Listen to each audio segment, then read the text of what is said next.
Prepare yourself for the terror. The prison of madness, where few enter and none return. Welcome to Unsung Horrors. With Lance. And Erica. Leave all your sanity behind. It can't help you now. Welcome to another episode of Unsung Horrors, the podcast where we discuss underseen horror films, specifically those with fewer than 1,000 views on Letterboxd. I'm Erica. I'm Lance. And Shawgust is here.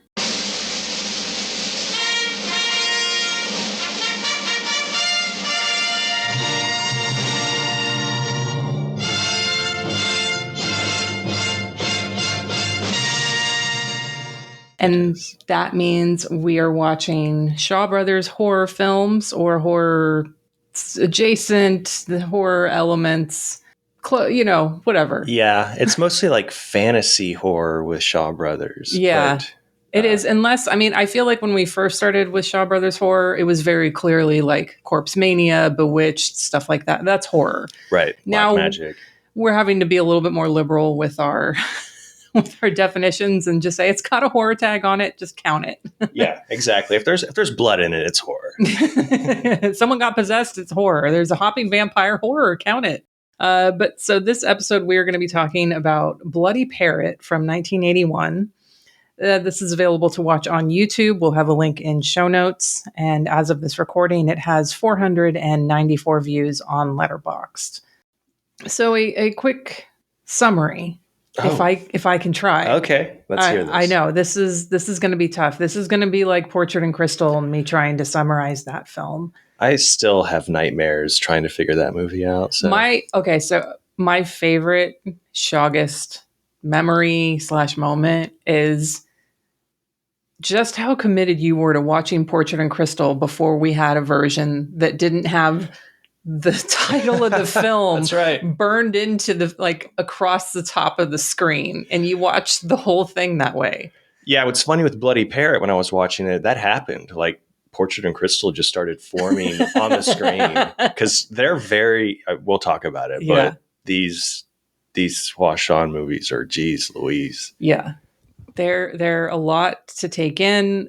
If you're coming here after watching it looking for some sort of explanation and breakdown and way to make it make sense, I'm going to apologize in advance and say you're not going to get that here. Well, let's see if you can break it down in the summary. I want to hear this. All right.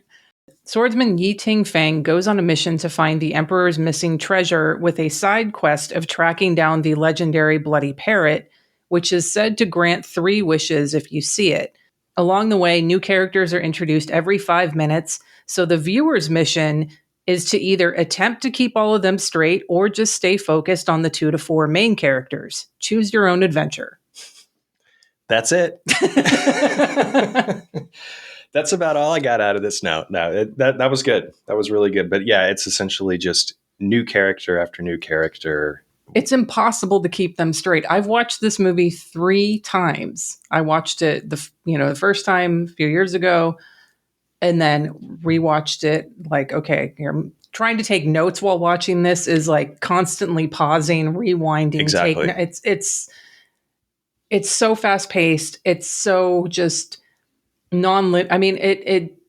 It's linear in the sense that events are happening in the order that they, in progression, but so much happens and so many new characters are introduced that it's impossible to keep anyone straight. So I just stopped and I'm just nope, I just fuck it. Just let it be the movie that it's trying to be. And that's just to be complete nonsense. Yeah. It's visually stimulating. And I'll probably be referring to a lot of the characters of the guy wearing red or the old lady So it's a lot of characters to keep track of. But yeah, like you said, it's just the experience. Sit back and enjoy the trip. Yeah. That's really what it is. And it's funny because my double feature pick is something that's kind of along the same line. So Laird's theme for Weird Wednesday this month is bad trips.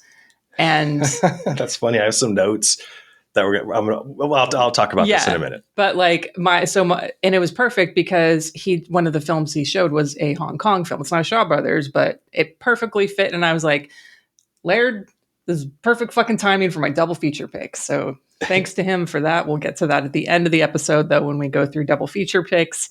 This is our 4th year of Shaw Brothers or Shawgust.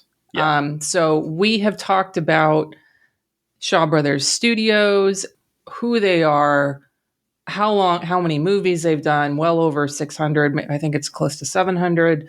All of the sort of key players, many of the directors. So, so we don't go repeating ourselves because I don't want I do want every Shawgust episode to be unique as much as it can be. Right. I don't want to go back and repeat a lot of what we've done. I will say, though, the Shaw Brothers Volume 2 set that Arrow put out on the Disciples and Return to 36 Chamber disc, there is a documentary on there that was really great, and I definitely recommend it. You get some behind the scenes of Run Shaw and him talking and about the studio, and you kind of get to walk around while they're filming something and you see a lot of familiar faces. You may not be able to name them, but you're definitely I know that guy. So if you have that set, really, really great documentary on there. It's hard because every year I'm I'm not going to see anything new or learn anything new. And I always do. And that's the nice thing about Shawgust. Right. Yeah. So, but we're not going to spend much time on the cast and crew as much as we have in the past episodes, because like you just said, it's a lot of the same directors just pumping out 20 movies a year, and the actors even more. Yeah. So I do want to touch on just a few, just so that I can bring up some of my recent Shawgust watches. They're not necessarily horror movies, but they are Shaw Brothers. So Bloody Parrot was directed by Hua Shan. We covered one of his previous films, Portrait in Crystal, from 1983. Ian was our guest for that one, right? Because I feel like we were just all we can't wrap our head around this. It's too much. Well, yeah. Obviously, every Shawgust, spoiler, my pick, I try and bring in Ian for his expertise. I do remember, though, he was impressed with my summary of Portrait in Crystal, which, I had the dry erase board. When I was putting that thing together, I spent years on that. Yeah. Hua Shan did do Portrait in Crystal. So we might talk about him a little bit more in that episode if you would like to go listen to it. See, this is every new Shawgust episode is a reason to go back and listen to our previous ones if you have not already. Right. He's most well known for directing Super Inframan from 1975, Kung Fu Zombie, which we've both seen and really enjoy. I did just watch Flying Guillotine 2, 88 Films or Eureka, one of the two, has a release of that. T. Lung is a hero in that, and there's a child death in this, but it's hidden behind a tree. So it counts, though, right? It counts, but yeah, it happens. I liked it. It's fine. I would recommend checking it out. He also did Soul Brothers of Kung Fu from 1977. Oh, yeah. This one's not in the Bruceploitation set, but it is on Tubi. Lance, I know you've seen this one. I think a couple years ago you watched it. Yeah, I remember. I think they use the Rocky theme throughout every so often. Yeah, I really enjoyed that. It has Carl Scott in it, who's also in Sundragon or A Hard Way to Die. But yeah, it's not Hua Shan films are crazy, like Kung Fu Zombies and stuff, even Inframan. Those are super fast paced, a lot like Portrait. These are a little more low key, a little more exploitation type films. A lot of choreographed fighting. It's fun. Yeah, definitely check it out. The screenwriter here is Ni Kwong. I think he's probably written every film that we've covered in Shawgust. I mean, the man has done so much. And spoiler, I do have a booklet essay coming out for an upcoming release about him specifically and some other things that he has written. So I can't talk about it yet, but be on the lookout for that. And I will announce that on my Instagram page and when it comes out. Hell yeah. The editor is somebody who I think, again, we've talked about before, Chang Sang Lung, and 528 film credits on Letterboxd alone. He's basically churning them out for Shaw Brothers. He's just a machine. Yeah. It's insane looking at his filmography. Yeah. And then our cast, again, we're probably just going to be referring to people based on a physical characteristic in this. But the main character in this, Jason, or just Pei Piao, he's got over 80 film credits on Letterboxd. He plays the main character in this. He plays Yi Ting Feng, the guy who's going on the mission to find the treasure, he's carrying the coffin around. Yeah, he's carrying the coffin around. He's jangoing it around, and he's falls in love with the sex worker played by Jenny Liang, Zhu Nu, I think is how it's pronounced. Mm-hmm. You know, he paints her wall, if you will. We also have Tony Liu. He's been in a ton of Bruce Lee films like Enter the Dragon, The Big Boss, and Human Lanterns, which there are definitely some parallels to Human Lanterns in this film here. One of the many things that happen in this movie, which is just a progression of things happening in this movie. Everything you've seen in a Shaw Brothers horror fantasy is in this movie. Yeah, pretty much. It's a lot. So again, not going to go into full cast and crew of more butchering of names. There are a lot of people that we've talked about before. Again, we're just going to be referring to most of them by what their character looks like or is doing. So I know that sounds lazy, but honestly, if you've seen this movie, you understand. You understand the struggle. I did want to mention a few of the films that I did watch for a few of the other like sort of Shawgust watches that I've done so far. And I've tried to make all of them so far this month related to the films that we're going to be doing. So I did watch Angel Force from 1991. That's a Girls with Guns flick starring Moon Lee. I watched that one as well. It was good. Yeah. That one's directed by Hua Shan. And that one is, again, more of a straightforward. It's not completely off the wall. I watched Disciples of the 36th Chamber. That's how I came across that documentary, because I wasn't really paying attention to what was on the whole set. And I was like, oh, there's this documentary on Shaw Brothers. I'm going to check that out. And that one has Jason Pei Piao in that one. He's also in Angel of Vengeance 2. That's another Girls with Guns film. He plays the dad/cop in that, which he tended to do sort of later in his career. Like he made the transition from all these martial arts films into like this sort of, he has this like cop look to him as he gets older, and like he doesn't have like the, you know, all the wig and mustache and all that look. I'm like, he actually looks like a Hong Kong cop. Like just you put that like members only jacket on him and it's like, yeah, right. He's a fucking cop. Yeah, that's what I liked about Angel Force, is because it's not like it has a lot of action, but it's more like Rambo style action with Uzis and grenades, and you know, it has a cop putting together a task force. I really liked Angel Force more so than a lot of the reviews on Letterboxd. I think it's because I haven't been able to catch as many Shawgust movies so far this month. Mm-hmm. Been a little busy, but Angel Force has been good. And I watched one called, what was it called? Vengeance of Snow Maid. Oh. Okay. Which is in preparation for my Shawgust pick. And I'll talk about that one too, but that one was okay. Yeah. It's fun. I watched another one just actually this morning before we started recording called The Duel. Also, Duel of the Iron Fists, I think is the alternate title of it. Yeah, that has T. Lung and David. Mm-hmm. Yeah, I love them together. Yeah, T. Lung and David Chiang together in this. And it's so good. Like they're at each other's throats, but like they have to team up because they have a common enemy, and they basically like put their beef aside until like the very end for them to have their battle. It's super bloody. You know, it's fast paced, moves. I mean, it's an hour 40 something too. So it's longer than it technically should be for these types of movies, but it still moves really well. And I mean, I love T. Lung. He's one of my favorites. Yeah, he's one of the best. When you put him together, though, with, you know, him and David together, it's a perfect dynamic. Really? Did you watch this on Tubi? I thought I remember trying to watch this on Tubi and something was up. I did. It's a dubbed version. It's not great, but yeah, I watched it this morning on Tubi. Cool. So yeah, I think there's probably much better versions out there, though. So if it exists, I would definitely check it out. It's probably got a Blu-ray release at this point, I would guess. Tubi.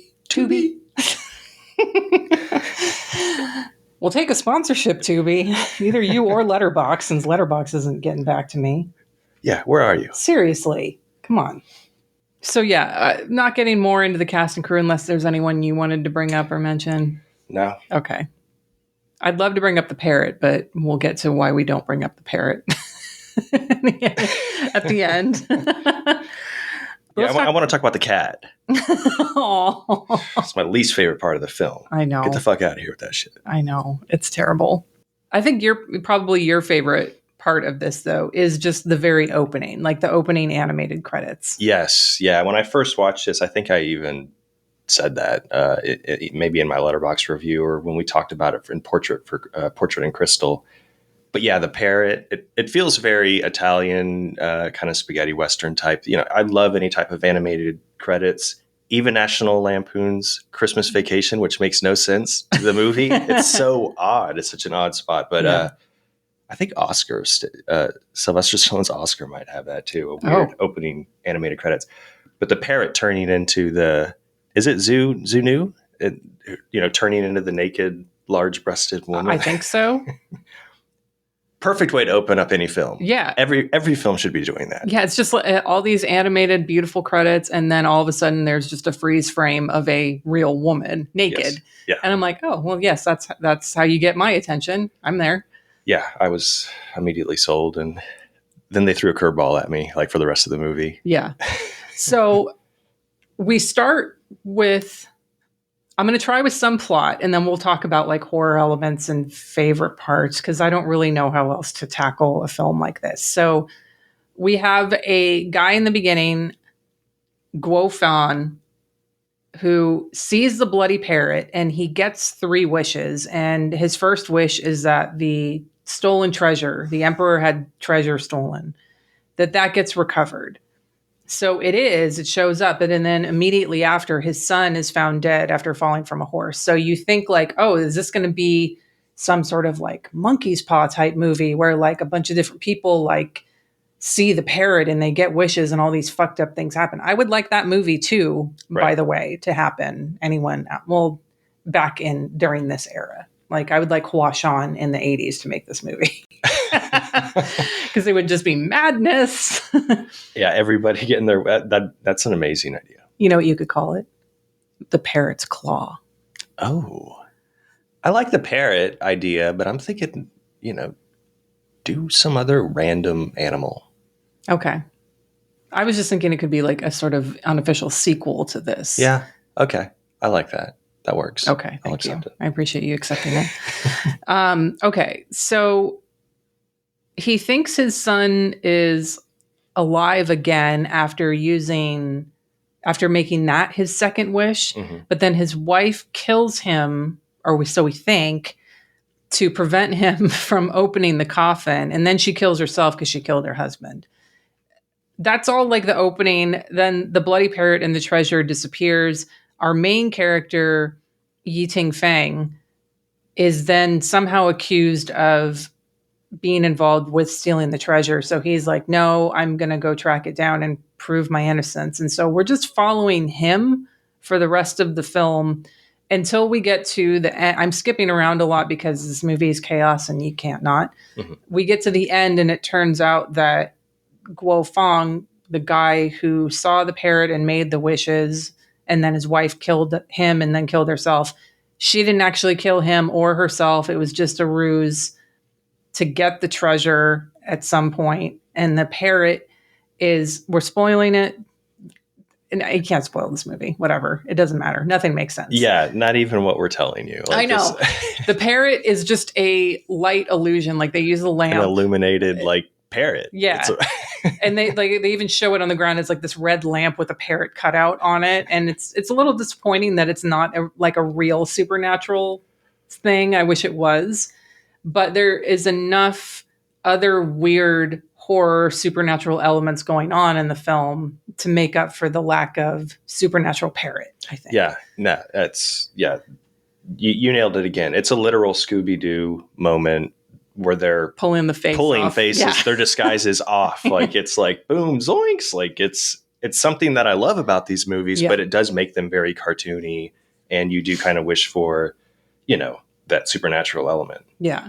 You don't get that in like the more straightforward horror movies like Bewitched or Hex or things like that. Those are much more like, here is a bloated man whose stomach opens and a pile of maggots fall out of it. You know, yes. we get like some gross like maggot and corpse disintegration and autopsy scenes and stuff like very peppered throughout the film, which is how this actually gets that cannibal forte. in the cave. In the bottom, which is great. Yes. There's so many of these moments throughout that technically, like, if you took all of them out, you would have just a more sort of straightforward wuxia fantasy film. And so, but you add these in, so they don't really fit in it, but I'm glad that they're there. Yeah, I mean, it's what, well, first off, it's what allows for us to pick a movie like this for Unsung Horrors, which is awesome. All my favorite parts are pretty much what you just kind of nailed. But is there such thing as too much of a good thing? Yes. I feel like Hua Shan movies proves this. Yeah. Too much of a good thing can be a bit distracting, and he needs to pull back because there is so much. It's convoluted as hell. Mm-hmm. It's fun. It's fun to watch. It's a lot like Portrait in Crystal, but like I had said with Portrait in Crystal, it's like it moves so quickly that your brain can't comprehend. So it becomes frustrating. So it's a difficult watch at times. You have to be. I don't think you'll ever be in the right mindset for a movie like this, but you have to prepare yourself. Like, you have to accept what's happening and unfolding. Yeah. I think anyone who legitimately tries to follow the plot and all of the characters is just going to be extremely frustrated and hate this movie. Absolutely. There's no way to have fun with it if you're trying to watch it like that. Instead, and I tried to do that because I was like, I want to just take notes that make sense. And then I gave up about 20 minutes in. I was like, you know what? Fuck it. I'm just watching it again. I'm just going to make note of like my favorite like things that I want to talk about. And that's it. Exactly. Like, not going to try to explain this movie to anybody. I'm not going to be here for anyone that wants an explanation. It's like when, Hua Shan's Portrait in Crystal again, when I was trying to summarize that, and I felt like it was impressive, but I remember I nailed it for about like the first half, and then I was like, and then I just gave up. I was like, that's as far as I got. Yep. And it's funny that Laird brought up a bad acid or a bad trip. Yeah. Because when I was like 18 or 19, I took black gel acid, right? Very strong stuff. And, I'd get lost in whatever visuals I'm looking at, whether it be like a terrible, like late 1990s screensaver of like lights trailing, bouncing off. And I would remember thinking like, visually, I am lost. I am totally engrossed, but still thinking like, what the hell am I doing? Like, this isn't natural. And then like after the trip, the next day I would think like, I remember the trip being incredibly enjoyable, but kind of something that was also frightening because like my brain isn't comprehending what's happening. Yeah. And something I don't really want to do again. Yeah. That's like watching Bloody Parrot. Mm-hmm. But I've watched Bloody Parrot twice, and I did do black gel a couple of times after that. But Hua Shan films like Portrait in Crystal, Bloody Parrot, Kung Fu Zombie I'd watch again. But these two, his Shaw Brothers stuff is just, it is like a bad trip. It is. But I do think that, and I'm going to use my own, in my younger days doing acid, examples for this point, is I did a lot when I was in high school. Yeah. And there would be times where, what did you guys call it here? We called it frying. Yeah, we would fry. Okay. Yeah. So there would be times where you're frying and you're like, you have the most fucking, like, you figure something out and you're like, holy fucking shit. I am a goddamn genius. Did you guys know that X? And then like you just go off on a thing and it makes complete sense to you. And then when the next day you're like, what the fuck was I even talking about? Right. But like, that's this movie. Cause you get to a point where you're like, I have this figured out. I know what's happening in it. And then they throw something at you and it's gone. Like, right. All the work you just did to figure it out. You figured out the meaning of life. Yeah. You figured out the meaning of Bloody Parrot. It's gone. It's gone. But yeah, it's definitely like that. And I wouldn't necessarily say like a bad trip, but definitely one where you're like, it's definitely it's just a trip is what it is. It's just like, it's drugs. It's one where it's like, I wouldn't know what to do with myself if these two worlds collided. If I did acid and watched this movie, I don't know that the brain can handle that much chaos.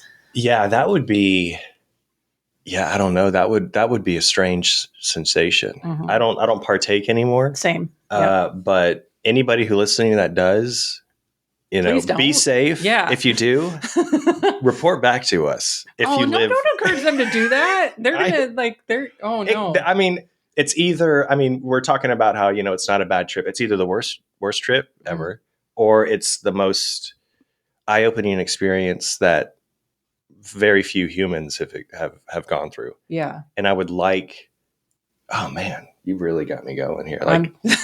You got me scared. It's almost like a dare. Because I would watch I would watch some stuff while on acid, and obviously that changes your whole perspective. Sure. First time I watched Fire Walk with Me, I binged the entire Twin Peaks series on VHS. Popped in Fire Walk with Me, took acid, and I thought Ray Wise, Leland Palmer, was my dad. Oh, like in real life, I was like, oh my god, with Mike yelling, "It's your father!" I'm like, oh my god. I'm looking at the spinning fan. It was again. It's like, it's something that you walk away from, and you're like, okay, I don't need to do that for a while. And to go back to Bloody Parrot, it's like, as soon as you end it, you're like, okay, I'm good for a while. I don't need to watch this movie again. I think one time's enough, but I have returned to it. So I wonder if, what you're saying is, if somebody did try this and then came out on the other end, like Homer Simpson after he took the crayon out of his brain, and it's just and he just clearly explains everything like a fucking genius. This is Bloody Parrot. Why is this so hard for you guys to understand it? Exactly. Whoever goes through this experience should run for president. They're qualified to run the country. All right, please, we are not encouraging drug use by any means, unless it's, legal and all that stuff where you are. Well, that was a tangent. But if you've done it, or if you plan let to, us know. Yeah. you will, you'll remain anonymous. For sure. So some of my favorite, I guess we'll just talk about some of my favorite scenes. So, well, the autopsy scenes are fun to me. You have the old man who told the guy about the bloody parrot. It seems to have been poisoned, but they cut him open after the gecko drops on him, and they find a piece of anti-poison jewelry. That made sense to no one, even if you've seen the film 5 times. Sorry. Yes. But there's also another autopsy scene later that's in a restaurant of an inn, and the owner is really upset, that there's autopsies just taking place in his restaurant. He's like, hey, you can't open these dead bodies in my restaurant, and they just kill him. Yeah. And I'm like, why this scene? Who are these dead people? What is happening? I don't understand. The vampire, I think, is getting them. What are you talking about, Eric? You sound crazy. You sound like a crazy person. I took acid before we started this episode. I'm sorry. Yeah, no, but I do respect how those type of why is this happening moments are quickly moving the story along. Yeah. They make no sense. It almost feels lazy. And if you take a step back and, you don't have a moment to just think of what's happening. Yeah. So you can't think this is too silly or this is too lazy. A little kid's just making up stuff on the fly. Yeah. But when Ting Feng is at the end and having a drink, for his friend in the coffin. Yes. And he's attacked by some guys, and then the bloody parrot the red light kind of pops up. The red light, the parrot, the bloody parrot kills all the people that are attacking. What's his name? Ting Feng. I don't know. Ting Feng. Main guy. The main guy. And they see the red parrot, red light. They all die. It kills the real parrot that the bartender. Oh yeah, I know. And it was devil something. The main guy's like, where did you get this parrot? Who asked that? And he's like, oh, I got it from somebody from a whorehouse, Yeah. And okay, well, let's go to the brothel. Let's go to the parrot. It just moves. The parrot brothel, and it's just why does that? Who would say if that happened, who would be like, oh, where'd you get that parrot? Yeah. Where'd you get your dead parrot from? And then that's the next part they go. And then he shows up and then he's like, I'm going to paint over this wall. It's just what is happening with all this stuff? It moves the story along, but it doesn't make a whole lot of sense. Yeah. But he has to paint over the wall to meet Roundworm, which is a great character Yes. who has a significant part. He's actually the Scooby-Doo guy that rips his face off. Yeah, and then like an hour in, you get the Killer Needle Lady Hong Yu pop up, and it's like there's so much. Like, what the fuck is happening right now? I was like, okay, I thought that the old lady witch who lives next door to the sex worker was her milkmaid or whatever she was calling her. Wet nurse. Okay. I thought I heard milkmaid at some point and I was like, ew, gross cow juice. But, cow juice. Well, I guess, woman juice at this point. Oh. Even worse. Anyway. That's what the walls are painted. I was like, okay, we have is the old lady the same as the young lady who just showed up with the thing and like the Leatherface fucking embroidery mask thing that she's working on? No, they're two separate women for no fucking reason whatsoever. What is the witch doing there living next door to the sex worker? I can't. Yeah, there's a lot. I do love her stink eye though. Like when she's just like walking around she does not like anybody. Yeah. So I don't want to downplay Johnny's performance in the subway in Possession, right? But when Zunu eats the blood rock and puts the night pearl in her vagina, she is fucking going for it. Yes, that's definitely one of my favorite scenes. And it feels like, it has like blue lighting, a lot of close-ups. Hua Shan does concentrate, I remember in Portrait in Crystal, on close-ups and zoom-ins, especially during dialogue scenes, which really just keeps the whole movie dynamic. Yeah. There's a lot going on in here. And even as scenes are just people talking, it's like, slow down. But in that scene particularly, she is just puking, it's possessed, and it feels very Sam Raimi Evil Dead. Yes.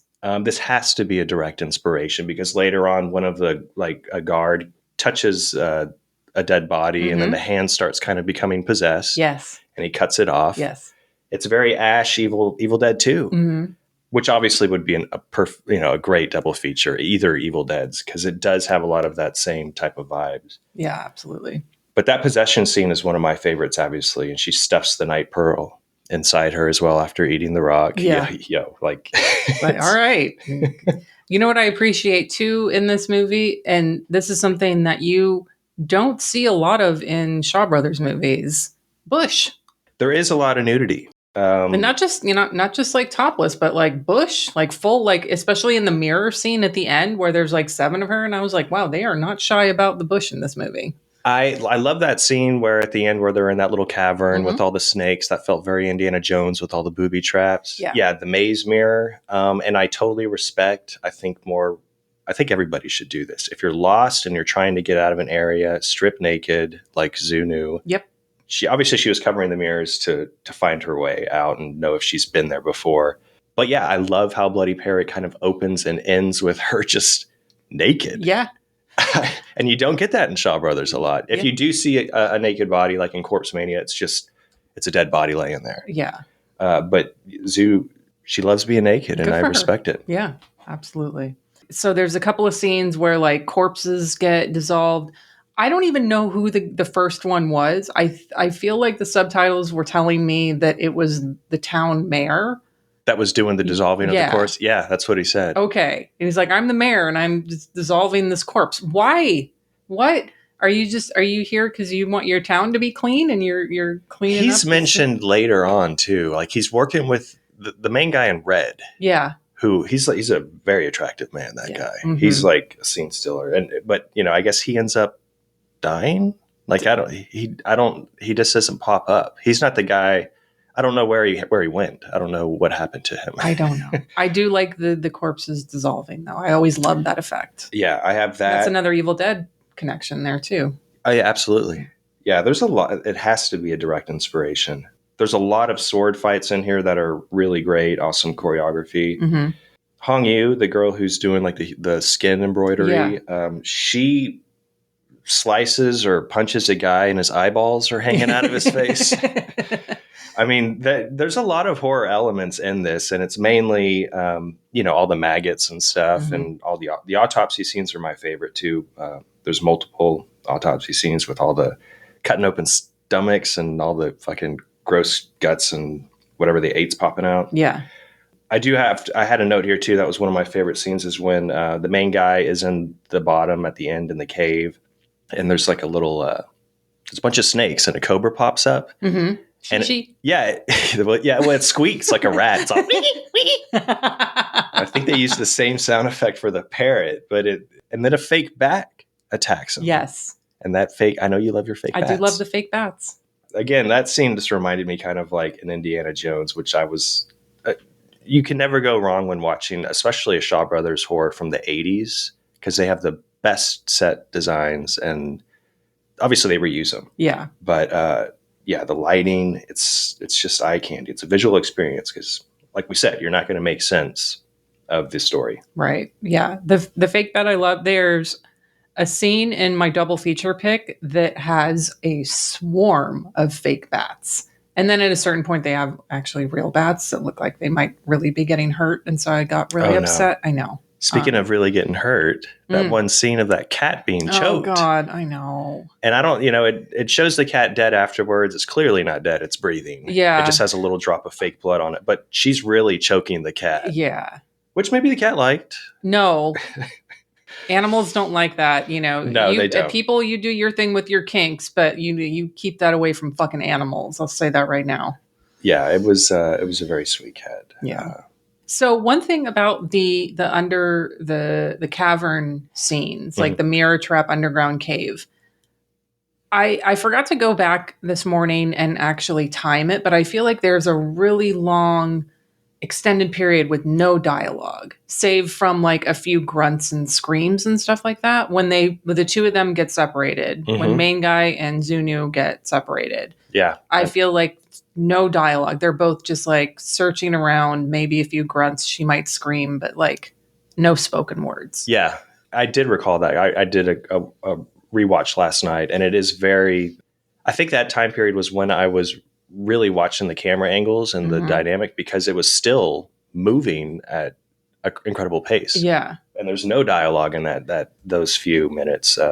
Which oddly makes it feel like it's still, like, you're right, it is still moving very fast based on the camera movements and the events that are happening, but it feels like it's moving slower because there's no dialogue. And I think it's because you don't have that one added element to be paying attention to. You just have this to focus on now. And so it feels slower, but it's not. It's still moving at fucking breakneck speed. Right. And the original score, too, I think it's Eddie Wang, who also did Corpse Mania, Bewitched. Both we did an episode on. And I remember when we were talking about Bewitched, some of his music made me feel like I was watching like an Italian zombie film, like a Fulci film or something. And his music in this as well is what kind of helps make like the fantasy elements or kind of the goofy Scooby-Doo elements become horror. And I felt that during, the slower, they're not slower, but yeah, the less dialogue scenes, or just any scene that doesn't have a horror element. He kind of reminds you like, boom, stick with this maggots and grossness. Yeah. But yeah, no, yeah. I love what Hua Shan does in all his movies, because it's exhausting, but it's worth it. Yeah, absolutely. So it's one of those movies that I would never recommend it to someone who's just getting into Shaw Brothers, because I don't want them to think like this represents that studio or that genre or anything like that. I wouldn't even recommend it to someone who's just starting with Shaw Brothers horror films either.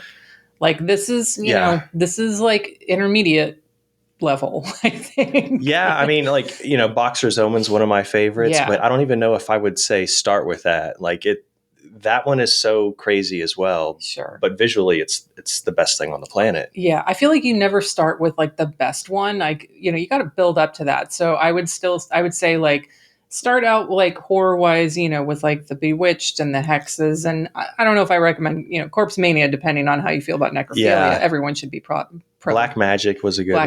Black Magic 2. Those are like, those two actually would be where I would tell people to start with Shaw Brothers horror and then go from there. And then when they maybe start being like, yeah, okay, be like, okay, Boxer's Omen. Right. Yeah. Hey, good luck with this. Try Bloody Parrot. Yeah. But yeah, once you're in the Shaw Brothers horror movies, like I want to watch all the movies like this. Yeah. You know, it's fun, like I said, but it's still it's exhausting. It is, and you need a break for a while from it, and so you just go and you watch one of the sort of not standard, but one of their well-known martial arts films, rather than get away from like sort of the fantasy element. It's like, just give me a good old-fashioned master got killed, student out for revenge, or two dueling schools of kung fu. Like, just give me that for a few more Shaw Brothers films after this, because it is exhausting to try to keep up with this film, to try to explain it to other people.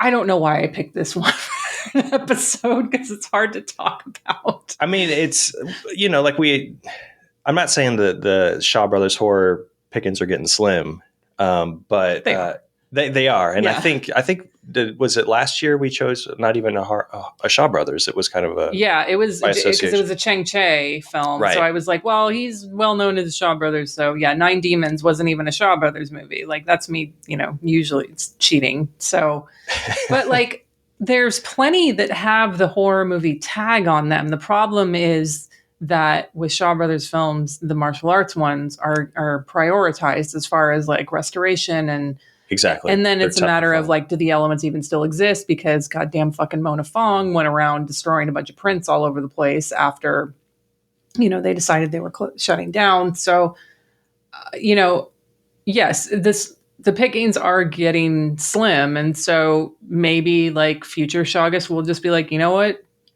Junesploitation, we don't necessarily watch horror movies, so like I'm fine with us like venturing outside of that, Yeah. Whatever happens, but like, who knows, maybe like a bunch of their lesser known horror movies will get released, and it should happen. It should. Like, I've always thought of Kung Fu Zombie as being what's Hua Shan, but I think it's like about 50 views away from 1,000, so people just wait. Just wait to watch it. Yeah, nobody watch it.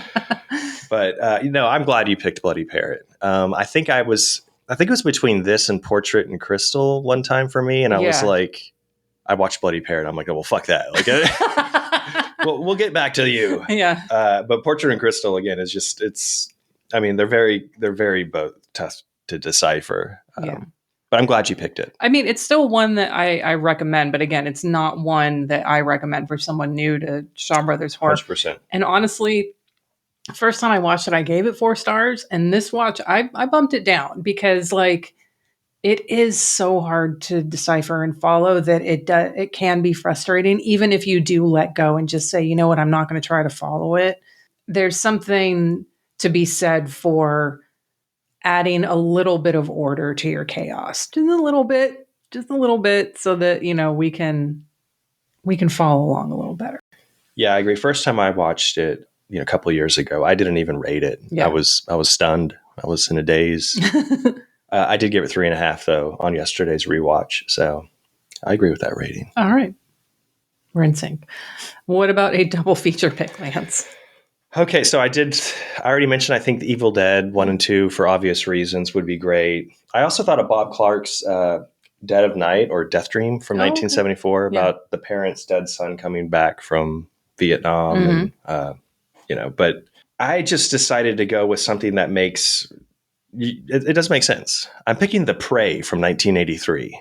Oh. Okay, and this is something that you can fall asleep to. Yeah, I did. Completely shut your brain off, allow you to focus on your breathing, get you back to slow pace, real life. Because when I finished watching Bloody Perry, I didn't want to watch anything afterwards, honestly. I just wanted to like take a nap. Like, I needed to clear my head. So I would pop on The Prey, and it's an 80-minute runtime. Mm-hmm. Most of it is beautiful nature scenery, close-ups of animals and insects, just to pad the short 80-minute runtime. Yeah. There's a weak slasher plot in there somewhere. But watch Bloody Parrot, and if you're forced to watch a movie, put on something like The Prey so you could probably fall asleep, collect your thoughts, get your bearings. I know you're in a daze. Yeah. So yeah, The Prey, directed by Edwin Brown. Yeah, it's guaranteed to kind of reset you, shut you down. It's not good. I think a lot of people like it, which I'm very happy for. But for me, it's something that, I just wanted to doze off and think about nothing. That movie does absolutely do that. Yeah. I feel like that. It's like if you're on a bad trip, if there is some sort of anecdote that you can take to level set yourself to come back to normal, then the prey would be that drug. Yeah, I didn't want to pick something like Pink Floyd Live at Pompeii or something. I wanted it to stay horror adjacent. But yeah, what about you? So I talked about it quite a bit already without naming it, and I am not allowing people to escape their trip. We are continuing it with The Magic Crane from 1993. This is a wuxia produced by Choi Hark, starring Tony Leung. I will not even try to explain the plot of this one, other than there are a lot of different schools of Kung Fu that come to meet in one place. And then there are multiple side plots related to this, including a daughter's revenge and a giant turtle's gallbladder.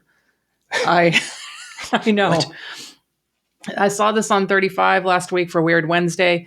Laird said in his intro, who likes when things happen in a movie?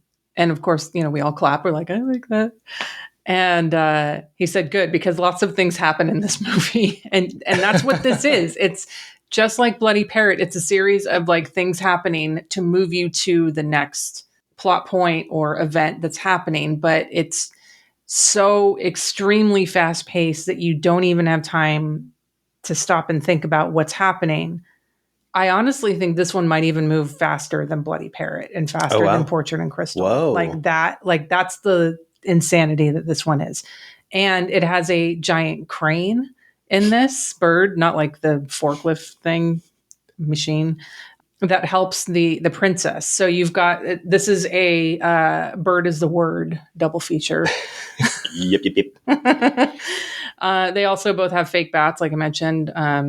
There is a copy on YouTube with English subs, but I think it was 7 minutes shorter than another version that I found on YouTube that didn't have subs.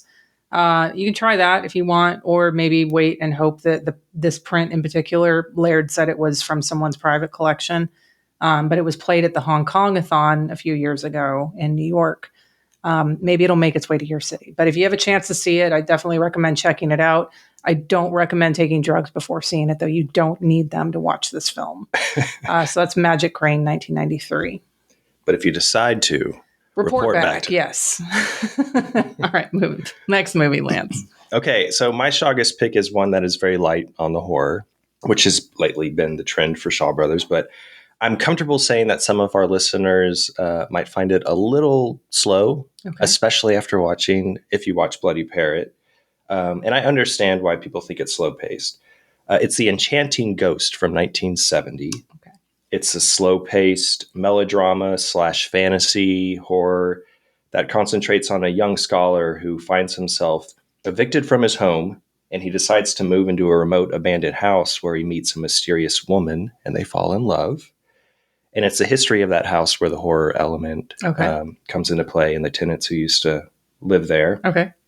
But what makes this film interesting, and it's something that we see in a lot of other Shaw Brothers horrors and Hong Kong movies, is the male protagonist character is played by a woman actor, adding kind of perhaps an unintentional queer twist to the haunted love story. It only has 284 views on Letterboxd, and it's probably one that would sit on the bottom of a Shaw Brothers watch list. So this is kind of the main reason I want to pick it. It's early, it's 1970. I just want to shed some light on it. As mentioned, it's a drastic step down in energy, action, special effects, or anything Hua Shan has directed, like Bloody Parrot or Portrait. The Enchanting Ghost, it's directed by Cho Shu Chang. Definitely a love story at its core.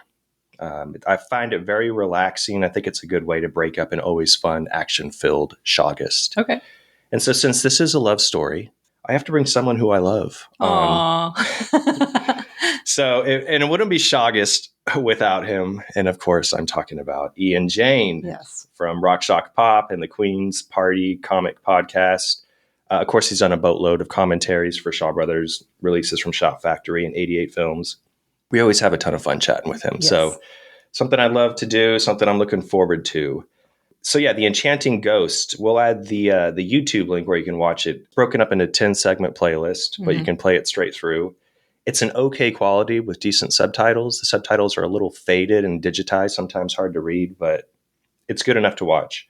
88 Films did release a Blu-ray and DVD version that you can find out there. Oh, I think for resale, if anybody has region-free players, because it is Region B film. So. Yeah, The Enchanting Ghost, 1970. I am looking forward to slowing it down. Yeah. All right, if you're not already, you can follow this podcast on Instagram, Twitter, and Facebook, all at Unsung Horrors. You can follow me on Letterboxd, Instagram, and Twitter at Hex Massacre. You can follow me on Instagram and Letterboxd at Schibi. Thanks, everyone, for listening. We'll see you back for our next Shawgust episode with Ian Jane. Bye. Bye, everyone.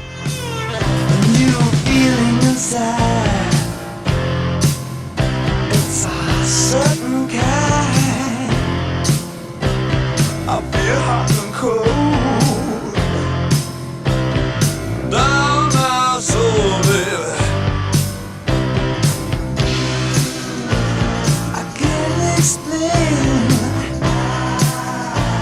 going out of my mind, dizzy in the head, and I'm feeling blue. Things you say were made of the truth. I get running dreams again and again. Know what it means, but can't explain.